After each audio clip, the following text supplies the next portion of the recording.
Happy Easter po sa ating lahat. Happy Easter! Palakpakan natin ang Panginoon.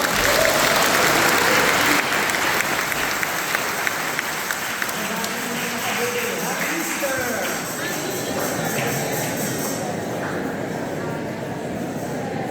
Masaya po ba tayo? Parang hindi kayo masyadong masaya. Gusto niyo ba pakantahin ulit natin yung Hallelujah?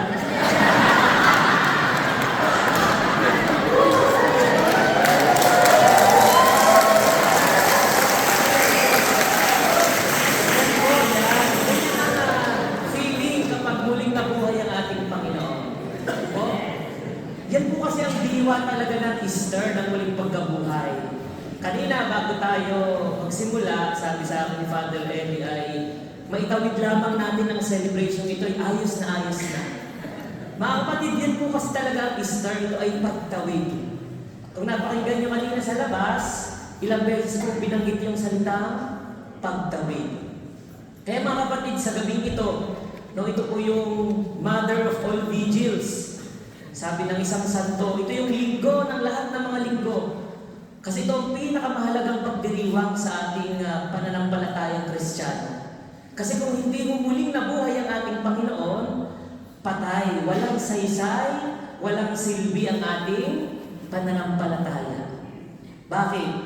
Kasi naniniwala tayo sa Panginoong patay. Kung kayo, halimbawa ang ating Panginoon ay hindi muling nabuhay, anong saysay ng ating ginagawa? Kung patay ang ating pananampalataya. Kaya mga kapatid, dapat itong araw na ito, magmula ngayon hanggang sa mga susunod na araw, tayo laging masaya, puno ng pag-asa, puno ng hallelujah ang ating mga buhay.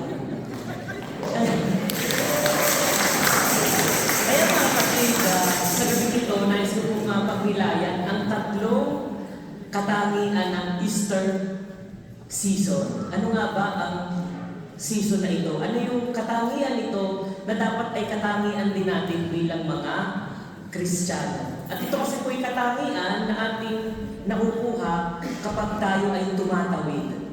Number 1, ang unang pong pagtawid, kanina kung ating din natin ginawa, ay mula sa dilim, tayo ay nagpunta sa liwanag.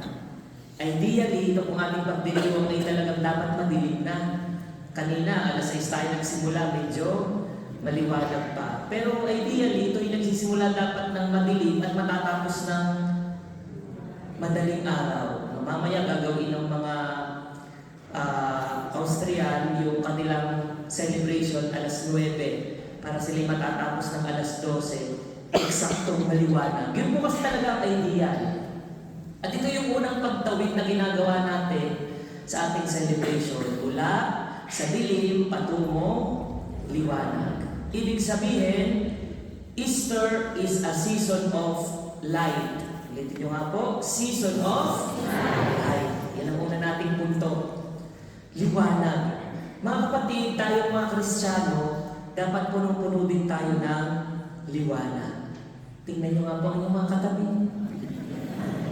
Ano yung itsura? Madilim. Madilim ang paningin. Ano yung nakikita natin? Mga kapatid, tayo mga Kristiyano, we are expected to be also the light of the world. Maliwanag dapat tayo. Kasi yun ang season of Easter. Hindi na po dapat tayo namumuhay sa dilim. Ano po bang meron sa dilim? Kung inyo po mapapansin, kapag tayo ay hindi nakakakita, kapag ipinigit nyo ang inyong mga mata, sa dilim, doon tayo nangangapa. Sa dilim, doon tayo nadadapa. Kasi hindi natin nakikita ang ating nilalakaran. Pero kapag binuksan ang ilaw, kanina sinundihan natin ang ating kandila. Ito po yung Paschal Candle. Ito yung simbolo ng Panginoon na ating liwanag. Kapag may liwanag, nakikita natin ang mga bagay-bagay. We see things as they are kapag may ilaw. Ibig sabihin kapag maliwanag, alam natin ang totoo.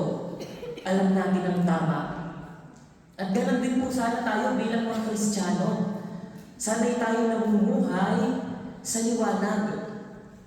Saan mo nagaganap lahat ng mga krimen? Sa dilim. Itinatawag pa nga tayong under the table. Ibig sabihin yung hindi nakikita kasi hindi nagaganap din sa dilim. Lahat ng kasamaan, lahat ng kahalayan, lahat ng masasamang ginagawa, saan nangyayari? Sa dilim. Kaya tayo mga Kristiyano, lahat po tayo hinihikayat na mamuhay sa liwanag. Because Easter is a season of light. Pangalawa, kanina po napakarami ng binasa. Nakailan po tayong readings? Tapos pagkatapos ng Gloria, nagkaroon rin ng set of readings. Mga kapatid, ano po yung mga binasang yun? Kung ating pong napakinggan, tungkol po saan yun? Kung may exam, pagsa. Yun po ay tungkol sa history of salvation. Yun po ay kasaysayan ng kaligtasan. Kung inyong mapansin, nagsimula siya sa Genesis, sa creation. Ang nilikha mo na ang mundo, yung isang binasa kanina tungkol kay Abraham at kay Isaac, kay Isaías, yun po yung history of salvation. Ang pagtawid po ito na ating ginawa kanina ay dilim, papunta sa liwanag, ito naman po ay mula sa kasalanan patungo sa kaligtasan. Yun po yung inana rin ng mga binasa kanina kung ating napakinggan. Kaya ang pangalawang puntos, Easter is a season of love. Ulitin nyo nga, season of love. Yun mo kasi yung history of salvation, ito'y walang iba kundi kwento ng pag-ibig ng Diyos sa ating lahat. Kung paano niya nilikha ang mundo, kung paano niya sa gospel, binasa rin na muling nabuhay ang Panginoon para iligtas ang sanlibutan. Mga kapatid, yan po ang kwento natin. Kwento ng bawat isa sa atin. Tayo rin ay kwento ng pagmamahal. Tingnan niyo ang inyong katabi. Yan. Nakikita niyo ba ba ang isang taong mapagmahal? Mga kapatid, we are Easter people at kailangan tayo ay people of love. Ano ba yung pagmamahal na biniligyang din ng mga pagbasa? Sa ating pong history of salvation, sa kasaysayan ng kaligtasan, paulit-ulit lang po yan. Ililigtas ng Diyos ang tao, magkakasala ang tao, hihingi ng tawad sa Diyos, patatawarin ng Diyos at ililigtas niya ang tao. Ano uling gagawin ng tao? Magkakasala ulit. Ano uling gagawin ng Diyos? Patatawarin ulit. Mga kapatid, hindi ba yan sapat na paliwanag? Hindi ba yan sapat para sabihin sa atin na ganyan ang tunay na pagmamahal? Kahit paulit-ulit kang nasasaktan, paulit-ulit kang magpapatawad. Kapag po binalikan ninyo ang love story nyo ng inyong mga asawa, ganyan din po yan. No? Ilang beses yung nagkasala sa inyo, ilang beses nyo din pinatawad kaya kayo nagtagal. Yung mga nagkakalabuan dyan, baka ito na yung panahon para kayo ay muling magkamabutihan. No? Dahil pinapadama sa atin ng Panginoon ngayong Easter season ang pagmamahal. At hindi lamang ito yung romantic love. Kahit yung pagmamahal ng isang ina sa kanyang anak. Yung anak, paulit-ulit na magkakasala, paulit-ulit na tatanggapin at patatawarin ng kanyang mga magulang. Ganun din po tayo sa ating Panginoon. Sabi ni Pope Francis, maunang mapagod humingi ng tawad ng tao bago mapagod ang Diyos na magpatawad. Kasi hindi naman po talaga napapagod ang Diyos sa kanyang pagpapatawad. Tayo ang nahihiya. Sa mga nakakaranas dito magkumpisal, di ba po tayo naman ang nahihiya. Sasabihin natin baka hindi na ako mapatawad. Pero once na tayo lumuhod at sabihin ng ating mga kasalanan, pinapatawad pa rin tayo ng Diyos. Easter is a season of love. Yan ang gustong bigyang dihin ng ating celebration. Kaya kung binasa yung mahabang iyon, minsan ay hindi natin pinapakinggan. Pero yun po ay love story natin kasama ang Diyos. Kung paano tayo mahal na mahal ng Diyos kahit tayo ay makasalanan. Tayo tumawid na mula sa kasalanan patungo sa kaligtasan. Pinakahuli, Easter is a season of, ano kaya? Light, love, and letter L nga ho, iba? Light, love, and life. Ulitin nyo nga, season of life. At ito talaga Easter, mga kapatid. Kaya nga tawag natin sa Tagalog, ito ay muling pagkabuhay. Ano po yung pagtawid na nangyari? Mula sa kamatayan patungo sa muling pagkabuhay. Mga kapatid, ito po ang Easter. It is a season of life. Tingnan ninyo ang inyong mga katabi na naman. Huli na.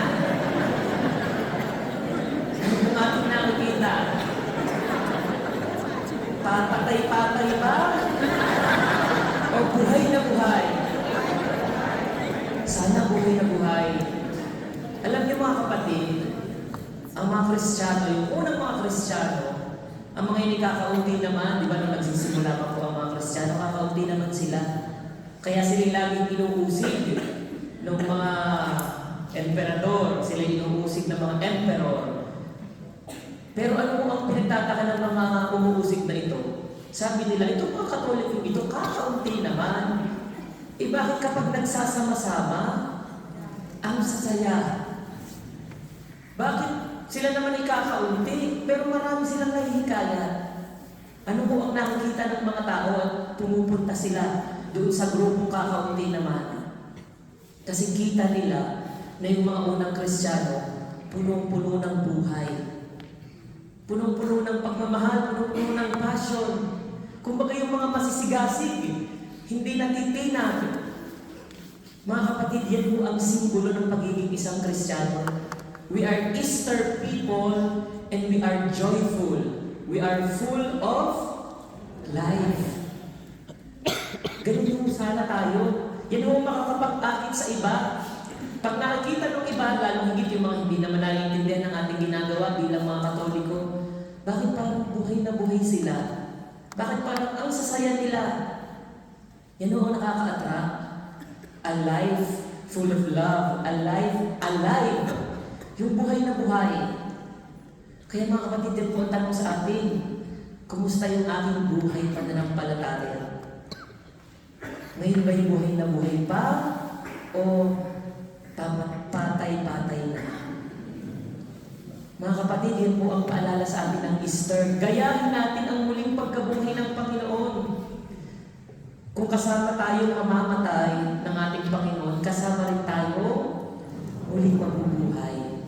Because Easter is a season of life.